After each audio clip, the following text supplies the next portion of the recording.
सर्वेभ्यो नमो नमः। शमेषाम् आदरणीयानां सिद्धसरस्वतीकानाम् आचार्यचराणां काव्यामृतम् इत्यस्मिन् आमुखपटले हार्दं स्वागतम् अभिनन्दनम् अभिवन्दनं च वर्तते।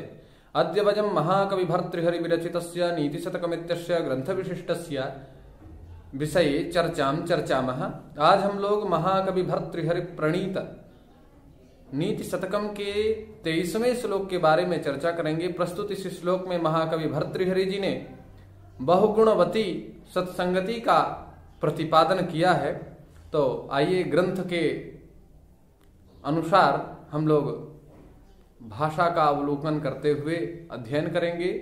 सत्संगति का महात्म्य वर्णन करते हुए भर्तृहरि जी कहते हैं, जाड्यम धियो हरति सिंचति वाचि सत्यम मानोन्नतिं दिशति पापमपाकरोति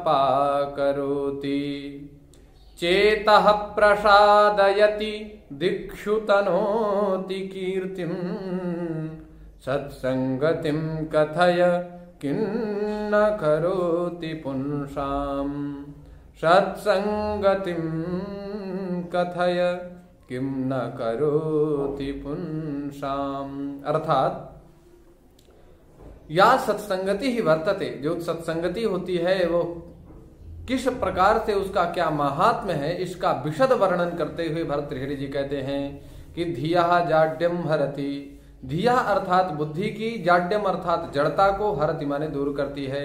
जो सत्संगति होती है, सज्जनों की संगति, साधुओं की संगति, जो सत्पुरुषों की संगति होती है उसको सत्संगति कहते हैं। और वह सत्संगति धी अर्थात बुद्धि में प्रतिनिविष्ट जो जड़ता है, जड़ का जो भाव है, जड़त्व भाव, उस जड़ भाव का हनन करती है। और वाचि सत्यम सिंचति। वाचि अर्थात वाणी में, सत्य माने सत्य को, सत्यम अर्थात सत्य को, सिंचति माने सिंचती है और वाणी को सत्य के द्वारा सिंचती है। अर्थात सत्संगति किया हुआ व्यक्ति कभी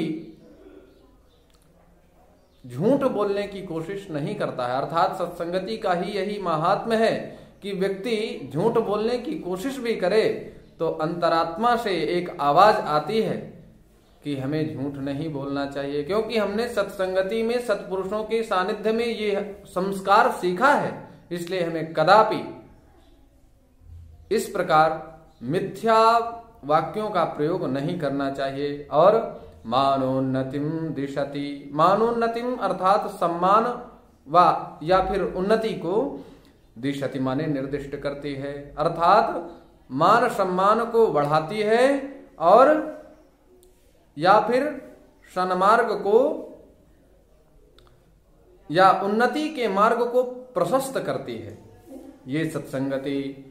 और पापम अपाकरोति। जो मनुष्यों में पाप होते हैं, व्यक्ति निष्ठ जो पाप होते हैं, उन पापों का अपाकरण क्रिया ये सत्संगति करती है, अर्थात पापों को हटाती है। और चेतः प्रसादयति। चेतः अर्थात चित्त को, प्रसादयति माने प्रसन्न रखती है, चित्त को प्रसन्न रखती है। और दिक्षु, दिक्षु तनोति कीर्तिम। कीर्तिम दिक्षु तनोति अर्थात कीर्तिम माने कीर्ति को, दिक्षु माने दिशाओं में, तनोति फैलाती है।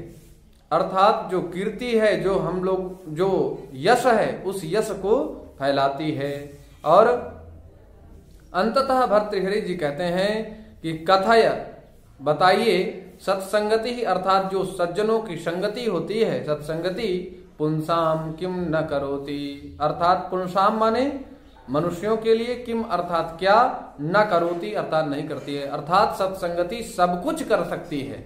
अगर व्यक्ति सत्संगति किया है तो सत्संगति के माध्यम से उसको संपूर्ण प्रकार के संस्कार शीघ्र प्राप्त हो जाते हैं। इस भाव को निरूपित करते हुए भर्तृहरि जी कह रहे हैं। आइए ग्रंथनिष्ठ कुछ क्लिष्ट पदों का विवेचन करते हैं। जाड्यम यहाँ पर जड़स्य भावः, इस विग्रह में शयी प्रत्यय होता है। हरति हिरि हरणे धातु लट लकार प्रथम पुरुष एक वचन में हरणे निष्पन्न होता है। सिंचति सिज क्षरणे धातु से लट लकार प्रथम पुरुष एक वचन में सिंचति। वाच यह सप्तम में एक वचन है। सत्यम प्रथमांत है। मानोन्नतिम मानस्य उन्नतिम मांग माने धातु से ल्युट प्रत्यय होता है तो मानम यह पद निष्पन्न होता है। और उत उपसर्ग पूर्वक णमुस्तवने धातु से जब अक्तिन प्रत्यय होता है तो उन्नति। और मानस्य उन्नति ही मानोन्नतिम द्वितीय एक वचन का निर्देश है। दिशति दिश अतिसर्जने धातु से लट लकार प्रथम पुरुष एक वचन में दिशति यह पर पद निष्पन्न होता है। पापम पाति रक्षति आत्मानम अस्मात्। अपाकरोति अप उपसर्ग पूर्वक आंग उपसर्ग पूर्वक डुक्री करने धातु से लट लकार प्रथम पुरुष एक वचन में अपाकरोति। चेतः चिति संज्ञाने धातु से असुन प्रत्यय होगा तो चेतः। प्रसादयति प्र उपसर्ग पूर्वक सदने धातु से णिच प्रत्यय करने के बाद लट लकार प्रथम पुरुष एक वचन में प्रसादयति। दिक्षु सप्तमी बहुवचनांत रूप है। तनोति तनु विस्तारे धातु से लट लकार प्रथम पुरुष एक वचन में। सत्संगति ही शताम संगति ही सत्संगति ही अर्थात सत उपपद रहते सम उपसर्ग पूर्वक गम दृगतौ धातु से अक्तिन प्रत्यय होता है तो सत्संगति ही यह पद निष्पन्न होता है। कथय कथ वाक्य प्रबंधे इस धातु से लोट लकार मध्यम पुरुष एक वचन में कथय कथयतात रूप निष्पन्न होता है। पुंसाम षष्ठी बहुवचनांत रूप है। इस प्रकार से इस श्लोक के विभिन्न क्लिष्ट पदों के बारे में हम लोगों ने जाना। वीडियो कुछ बहुत तेज प्रतिपादन की जो शैली है वो बहुत ज्यादा तीव्र हो गई है, इसलिए आप लोग इसको अपने हिसाब से शीघ्र या फिर थोड़ी द्रुत गति पूर्वक कर सकते हैं या फिर आराम से इसको सुन करके आप विषयावग्रहण कर सकते हैं। इसी भाव के साथ पुनः नमो नमः, पुनर्मिलामः।